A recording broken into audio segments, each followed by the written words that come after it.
the screen that you're looking right now is a reservation system, which is for the dispatcher or the main operator who can create a booking from the admin console, the dispatcher console. Here you can see the screen which will allow them to create a reservation by themselves on behalf of the clients or the passenger app. You can create from here itself for them. Now, if you look at the first section on the left hand side, we have options for a service type where you can select service type option. The first option is transfer, the second option is airport, and the third option is hourly. Now you can select any of the service type which the client requires. For example, let's try with the transfer, the first option, and you can decide what kind of booking is this. Is it an instant booking, which is book now, or is this a book later options? Now in this scenario, we are going to do with the book later options. Now you can select the option as book later, and you'll get the next option to select date and time. Let's make a booking for tomorrow, and you can decide how what will be the minimum booking hours window period. These are dynamic, so you can change by yourself from the admin setting. So we are going to make a booking for tomorrow here, which is for 5th June, and I'm going to put the date and time as it is without making changes. And let's book the pickup and drop off destinations. So in this scenario, I'm going to put a pickup as the airport, one of the airport, and the drop off as the city, New York. Now as soon as I put the pickup and drop off destinations, you can see on the screen here we got the multiple vehicle options here, and all the prices are calculated automatically. So for example, we can see here business class prices has been calculated, first class, and we also have the other categories as well. These are all test vehicles that we have added on the system. The system also calculated the distance, estimate distance, and the time here. So distance and time unit depends upon your settings. You can put that on miles as well, or you can put that on the kilometer as well. And also the fares are breakdown. You can see the summary on the left hand side. So all the extra charges will be displayed on the fare calculation system. So here now, coming back to the original screen, I can see here as soon as we added the airport, we have the flight options. So for example, I'm going to put one of the flight options out here, and we will see here, okay, we got two options. I'm going to select one of the flight details, which is from Singapore to Sydney with terminal 1. Now on the next screen, we can select the account, the passenger account. If you have a new clients, you can select from here the new clients, or if you have existing clients, let's select existing clients. So here I have one of the test data for passenger, which I just selected. This is one of the passenger account that I selected. Now if the passenger wants to show the details to the driver, your details to the drivers, you can check these options or you can disable these options. So in this case, I'm going to enable it. If the account holder is making for booking for someone else, you have check options over here, and you can put for someone else details as well. And in this case, I'm just gonna go override this process.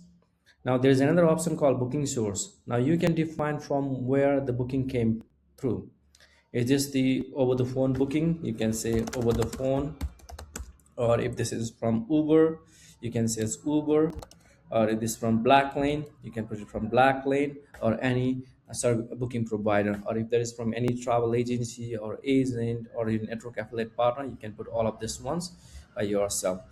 Now we have another option called test, note to the passenger, note from the passengers. I'm going to put test, and admin note to driver, be on time, be on time. And now I'm going to select the vehicle. So I'm going to select this vehicle. So you can see whichever vehicle that I selected here, the price is getting reflected on the fare summary section over here. So in this case, I'm going to select the first vehicle, which the price is for $572.28, and this can be changed. So I'm going to put my price here, $100. These prices are calculated on the basis of multiple logics. It depends how you want the price to be calculated. If you want the fixed pricing, you can use the fixed pricing system. If you want distance based system, you can have that one. And you can also put the distance based plus minimum fare, base fare, and cost per minute or per mile, depends upon your business requirement. So these are all available in our calculation logic, and these are all dynamic.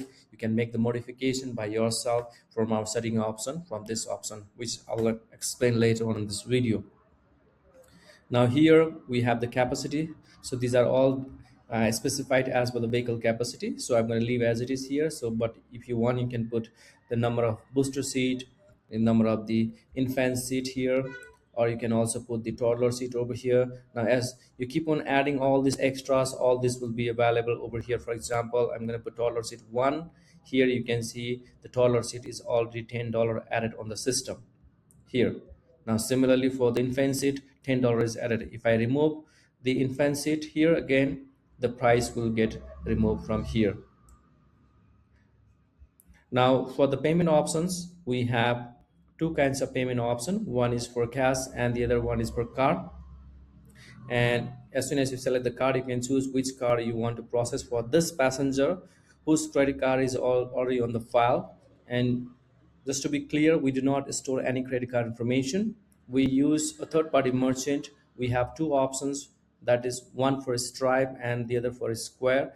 You can integrate or you can set up whichever you want it, and this is also dynamic. You just have to put the keys of the Stripe or Square on the system from the setup option, again once again from here, and this would be live instantly. Now if you don't want to take credit card, you can also have the cash option as well, or you can enable both as well.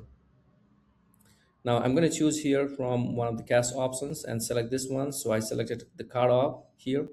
The card is selected. You can change it from here again. Now when do you want to process the payment?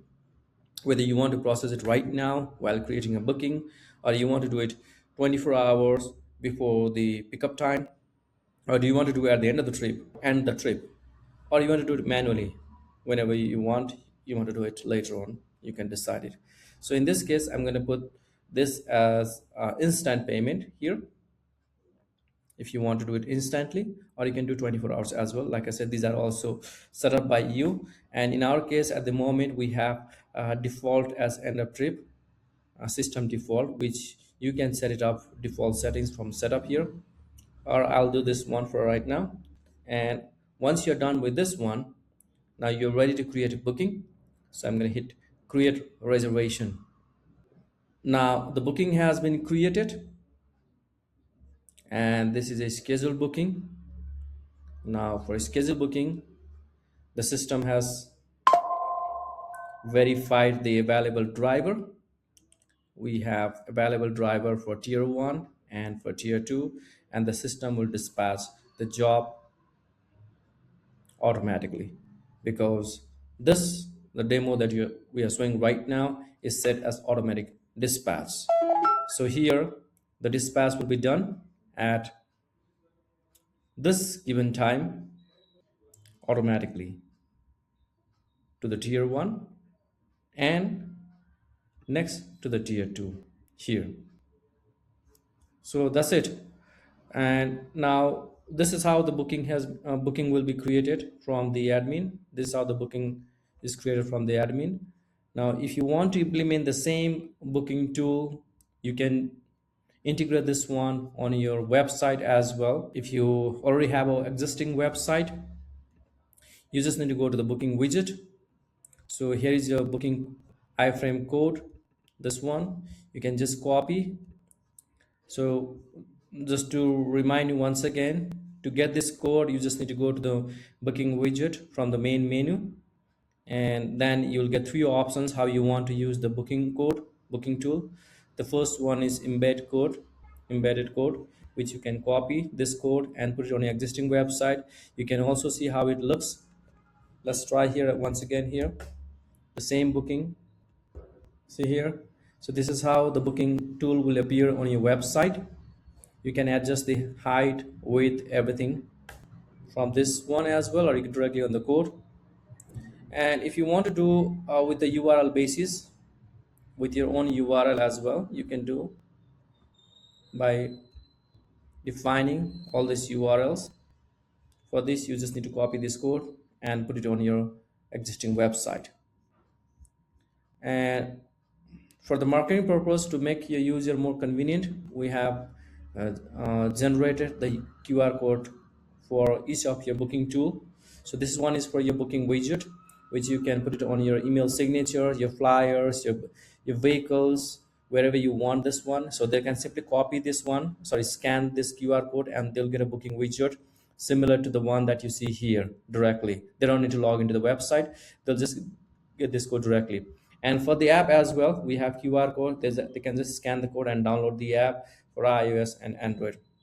So these are quite convenient for you to provide your application to your clients who doesn't want to remember the website or who doesn't want to go to the website. Everything, these are quite convenient and easy for them. So now that's it for right now. So we'll get into the next video on how you can set up the dispatch for on-demand booking, and how you can set up the dispatch settings for the scheduled booking and how it works. So we'll get back to you with this one in the next video. Thank you very much.